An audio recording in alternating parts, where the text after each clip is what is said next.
everyone, and welcome to blog 10 of the Tackle the Feelings Before the Behaviour parenting approach.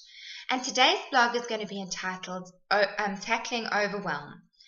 And I wanted to give you a really nice strategy, one that I use, one that I help clients to use, and I do variations on it depending on my time, my mood, the issues. But I think if you can get the general gist of what I'm saying, you can cater it for yourself, and hopefully when things get really stressful and there's lots of demands on you and your family, you can remember this strategy and hopefully organize yourself so that you get yourself back on track and feeling more in control. And the reason I want to do this is because parents probably have the biggest example of overwhelm, because it's never just work and your personal relationships, but being a parent is a full-time job. And so you get home from a really terrible day and it doesn't end there. You've got more of your role to do.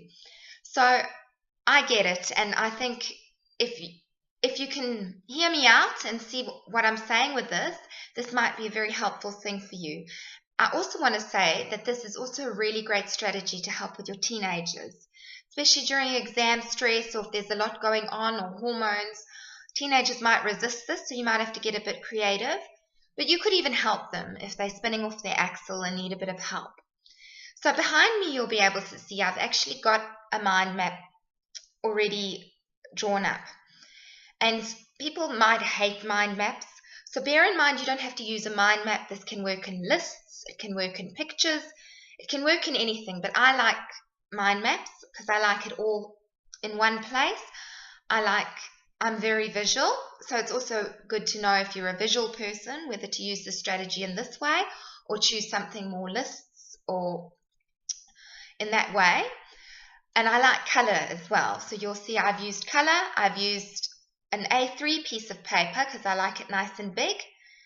And the aim of this is to try and get all your to-do list, all your worries, all your feelings, all the pressure and overwhelm that you're feeling to fit on one page. That's it. It's not about analyzing it. It's not about ruminating and going over and over and over about it. This is when you get to that point where you feel like a pressure cooker.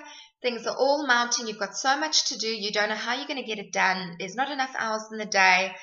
There's a lot of demands. Some of these, if you miss, can have really detrimental effects. I know, I've been there. So this is about what they like to call it is compartmentalizing.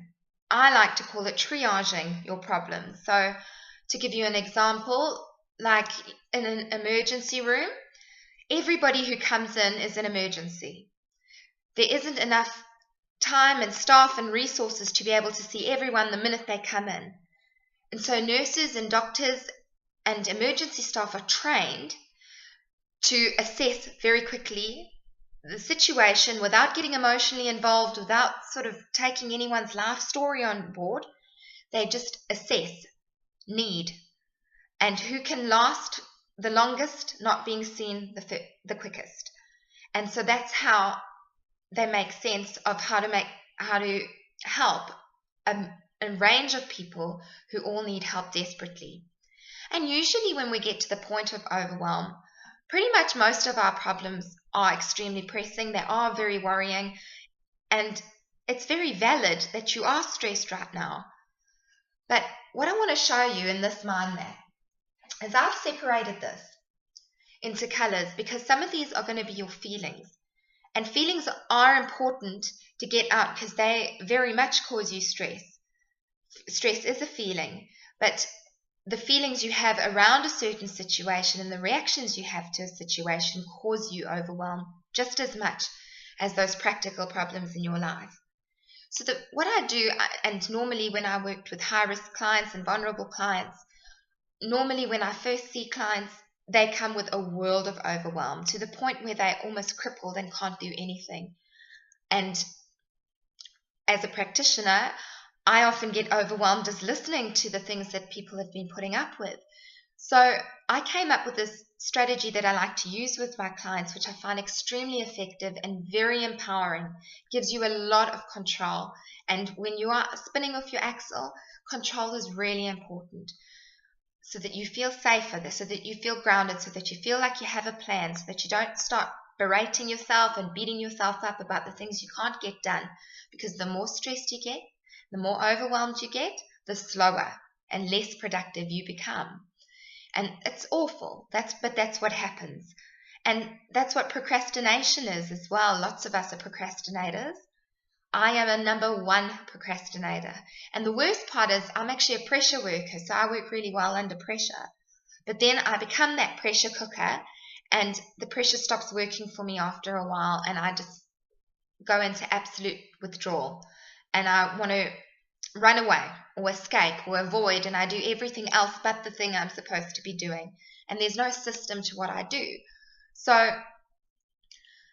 I want to explain this out. So the first thing that you do with a mind map or a list is you just take what's in your head, everything that's going wrong, everything that's keeping you up at night, everything that's going through your head while you're driving, everything that's going through your head in the stressful time, no matter how big, no matter how small, no matter how silly, put it down. Just give it a label. Don't analyze it. Don't write an essay, because I'm sure you could. I could.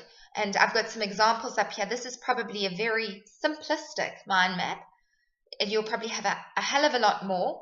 I wanted you to be able to at least half read the words or see it a little bit more clearly. But normally the mind maps I make with people are just absolutely full to the brim, and it can take an hour sometimes to get things out. And it can be really hard as well, to try and find the words or to try and put your feelings into words, but that is really powerful. So keep at it. And so what I started with, I got some things that are quite common. The first thing that came up, I can't afford the school trip for my child coming up. I feel so pressured. I've absolutely no energy and I'm not sleeping well. The cat is due for the vet and they need their shots. Dad's birthday's coming up. I need to get him a present. I haven't had time to do that. There's so much going on. I really just don't feel appreciated in the home. I don't feel like all the effort I put in is appreciated. My neighbour's having issues. There's a bit of a war zone next door. It's really tense. Every day just feels the same. Every day's pressured and I'm just tired, and every day rolls into the next. The house is getting more and more filthy. I've got things to do. The kids' washing needs doing. My finances and my budget is looking bad. I don't know how I'm going to afford rent this month. I'm starting to get really bad headaches. I've got a dentist appointment coming up. I hate the dentist. I'm terrified. It's driving me up the wall. I'm just dreading it. I've got no me time. There's no space. I just don't get a breathing space. The car is due for a service, which ties into I'm worried about my finances. I just met up with the girls for lunch. I feel so fat. I ate a big piece of cake. I'm overeating when I feel like this. And I just don't have space. I just feel like the house is full of everyone else's things and I just don't have space, to name a few. So once you've got it all out, and it can be as cryptic, you can draw pictures if you don't have the words for them, whatever. Whatever's there, make sure there's absolutely nothing left in that head of yours. No worry left unwritten. And it's important that you write it, not just speak it. I want you to write it. I want you to put it somewhere where you can take that with you. And I want you to make sure that it squeezes onto one page.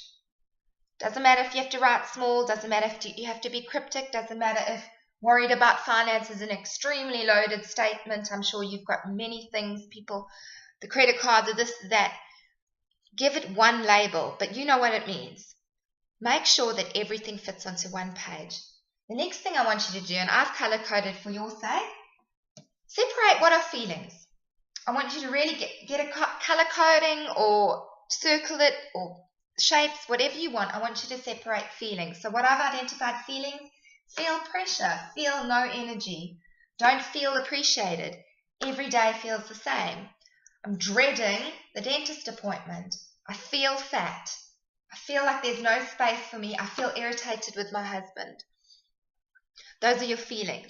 Next thing, I want you to take those practical issues and the feelings, but I want you to separate what is really, really urgent, what can't wait. And so Dad's birthday present, because his birthday is maybe tomorrow. In this case, I'm not sleeping well. That's really important for me. I can't function at the moment at my optimal level. I'm not doing very well with no sleep. Finances can't wait. Rent's coming up, things are due. My headaches are really debilitating. So that has to go. I have to do something about it. And then the red ones here are the things that can wait. Yes, the cat's due for his shots, but only in a month's time. So let me put that on the back burner. The house is dirty, but we can survive in a dirty house. That's okay. The car needs a service, but we're not in dire straits yet. That can wait. Once you've got that all organized, and do it, this is very simplistic, but I want you to organize it. And basically, what's in your control, what's out of your control. If you're worrying about a surgery that you have to have in 5 months' time, that is out of your control. You're wasting energy by worrying about it. So acknowledge it, give it its space, put it out there, but triage it. That's not what needs your attention and your focus. So once you've got everything organized, I want you to look at what really stands out for you. It doesn't matter what zone it is in, the urgent, the whatever, what stands out. I've taken some that I feel may stand out, and often do this type of thing does stand out for people, but everybody's different. The pressure, that was huge. Worried about finances, that leads to a whole world of self-deprecating thinking and behavior, and it's crippling and it's really worrying, and we could lose this, that, and the next thing. And no me time. I just don't feel I know who I am anymore, and that ties into every day feels the same, everything. So those are the things. It can be one, it can be a couple, and that's where you start. So once you've got that all out, the trick is, now you've compartmentalized it, you've broken it down, you know what you're dealing with, and hey, it all fits on one piece of paper. It's not there anymore. You're controlling and managing it. It's out on that paper. Now you get your game plan. And if you want, put that aside, have a break before you do a game plan. Wait till you've got a bit more energy, but do it quite soon and get your game plan going. I like to get my diary out when I do this. And make a plan. What are you going to do? If there are things that you can't do, if your finances are a problem and there's absolutely no way you can get more money in, what are the most pressing things? Do you need to do a mind map just for your finances? Look what you can and can't do. Do you need a budget? Do you need to see a financial counselor? Do you need to get a loan? What can you do about this? Do you need to get an extension to pay for something? How can you tackle that? Your headaches, if they're becoming a problem, do you need to see the doctor? Do you need to take some pills? When you have no me time, is that something you really need to organize? You need to find a way to get that pressure down. And often, maybe we need some help. If you're anything like me, asking for help is not an easy thing. So maybe it's time to try and get some help from somebody where you can actually prioritize having some time to sit and think, to breathe, to do something that you like. Whatever it is, take that most important thing and really be the parent to yourself. Get really hard-assed about it and try to give yourself what you need. Break everything down into manageable chunks. What's not controllable, schedule the worry for when it's closer to the time. Plan out in your diary when you're going to start worrying about something, and really do this in gradual, manageable steps.